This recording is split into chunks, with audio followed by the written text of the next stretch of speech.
Hey yo yo yo, salut les turfeuses, salut les turfeurs, bienvenue pour un nouveau pronostic de Benoît Requin. Ok, place au pronostic du quintet du samedi 3 août, direction Deauville pour le prix du Champ-Durand. Plat, 1300 mètres, 16 partants, réunion 1, course 3, indice de confiance 1 sur 5.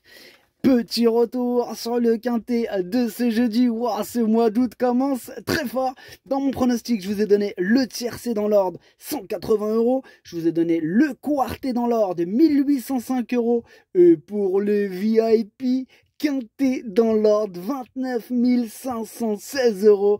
Encore un gros quintet que je vous ai fait passer. Les VIP, comment ça fait plaisir. J'espère que vous êtes nombreux à être passés à la caisse, à me l'avoir chopé ce quintet dans l'ordre, 29 516 €. Ça, c'est un joli quintet. Ah, ça fait plaisir. Franchement, je suis vraiment content pour vous. Vous le méritez. En tout cas, tous ceux qui l'ont chopé, félicitations. Alors ça, c'est une belle somme. C'est pas juste un budget vacances, là. Là, c'est un budget toute l'année. Part toute l'année en vacances, là. 29 516 €, 700... Oh là là, tellement... c'est pas... ça bafouille carrément. 29 516 €. En tout cas, ça fait trop plaisir. Pour tous ceux qui veulent rejoindre notre équipe de choppers de quintet, rendez-vous directement en description de la vidéo. Hein, je vous ai mis le lien. Du coup, c'est parti. On commence le pronostic. Oh, franchement, comment il a fait plaisir. Ah ouais, il a fait plaisir ce quintet. Ah, il a bien payé. Enfin bref, c'est parti, on commence le pronostic et on commence avec le numéro 1. C'est Agathe et on écoute Christopher Hyde, l'entraîneur. Bah Agathe, il porte un peu de poids là, mais on l'a raccourci en distance par rapport à sa dernière tentative. Bon, il s'est déjà imposé sur la ligne droite de Deauville au mois d'avril. Je pense qu'il est compétitif pour une place. Bah je pense aussi, Christopher, moi ce numéro 1 il me plaît bien, je l'ai mis 5ème pour être exact. Moi je pense qu'il peut en faire souffrir plus d'un, ce numéro 1, attention. On passe au numéro 2, Vercors, et on n'aura pas les commentaires de l'entraîneur, c'est Fabrice Chappé qui s'est encore échappé avec sur le bateau de Captain Jan Barbro avec ses amis, amusez-vous bien. Enfin bref, ce numéro 2, lui aussi, il me plaît beaucoup, il me plaît encore plus. Lui, carrément, je l'ai mis sur le podium, je l'ai mis à la 3ème place. On enchaîne avec le numéro 3, La Belle Poète, et on écoute Louis Baudron. La Belle Poète est une pouliche qui possède d'évidents moyens, mais elle n'est pas des plus faciles à engager. De plus, ses dernières sorties comportent des petites excuses et on a fait quelques réglages. Dès lors, même si elle a besoin de nous rassurer, de prouver sa compétitivité à ce niveau, il ne faut pas la condamner pour autant. Je pense qu'elle peut mieux courir que ces derniers temps. Eh bien, par contre, lui, ce numéro 3, je ne l'ai pas retenu. Là, pour le coup, j'en ai préféré d'autres. On enchaîne avec le numéro 4, Danse Sioux, et on n'aura pas les commentaires de l'entraîneur, c'est Pascal Barry, il est parti pêcher avec tous ses amis, notamment Captain Jan Barbro le pirate, amusez-vous bien. Alors, ce numéro 4, c'est tout simplement lui mon préféré, c'est lui que j'ai décidé d'installer en tête. On passe au numéro 5, McTennet, et on écoute Hubert de Nicolai. McTennet n'a plus à faire ses preuves à ce niveau et à cette valeur. Maintenant, il faut que cela se passe bien car les deux derniers déroulements de course ne lui ont pas été très favorables. Il est resté au mieux et devrait se plaire sur ce parcours. Logiquement, j'en attends le meilleur.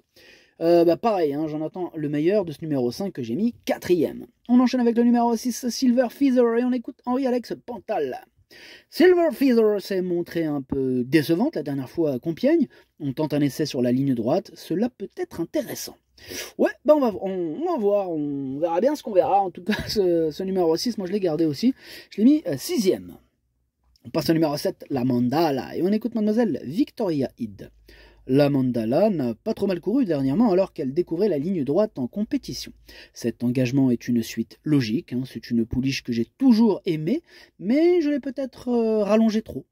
Bon, dernièrement, elle a été un peu désorientée par le profil de la course, mais a bien couru. Bon, elle sera plus réveillée cette fois et j'espère l'avoir répété sa dernière course.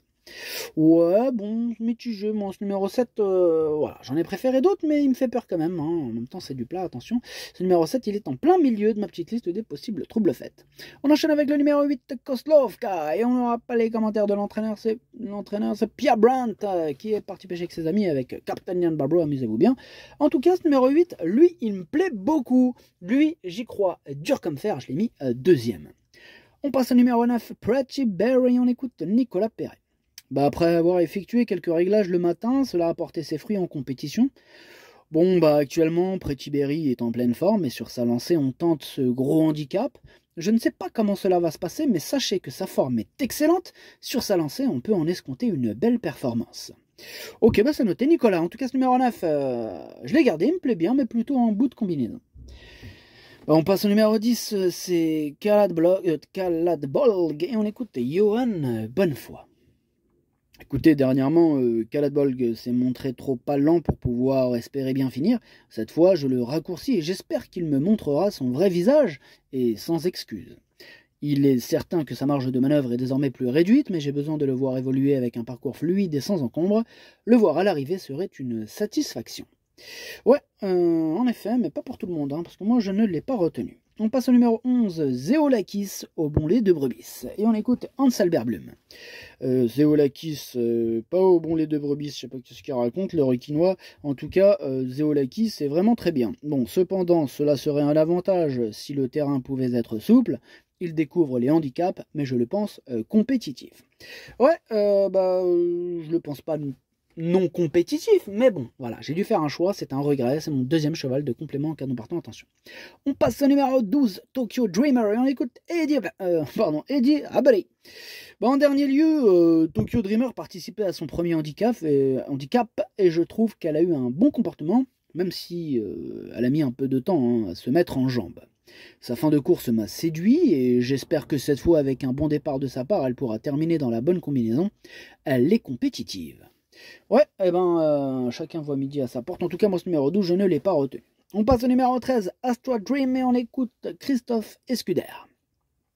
Astra Dream est une chic pouliche qui répond toujours présente à chacune de ses sorties. De 1200 à 1500 mètres, je pense qu'elle est dans son élément. De plus, le tracé rectiligne ne la dérangera pas. Maintenant, elle monte de catégorie, mais jugée sur l'ensemble de ses performances, elle doit avoir son mot à dire à ce niveau. Ok, c'est noté. En tout cas, moi, ce numéro 13, je l'ai pas retenu, mais il me fait peur. C'est lui le chef et le capitaine de ma petite liste des possibles casseurs de tickets repères. Attention. On passe au numéro 14, Fou Furieux. Oh, c'est un fou furieux celui-là, et on écoute Nicolas Callery.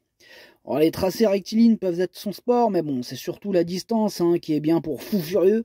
Bon, la dernière fois en ligne droite, c'était pas mal, Fou Furieux, il est resté au moins aussi bien, voire mieux. Maintenant, Fou Furieux, il a super bien travaillé, vu de cette épreuve, en espérant que cela puisse lui permettre de passer la barrière de la pénalisation. Bon, maintenant, Fou Furieux, il est en forme, et face aux seuls 3 ans, on y va confiant avec Fou Furieux. Ok, ça marche, Nicolas. En tout cas, ce numéro 14, je l'ai pas retenu, mais c'est lui mon gros regret, c'est lui mon cheval de complément cadeau partant. Attention, possible cassage en vue.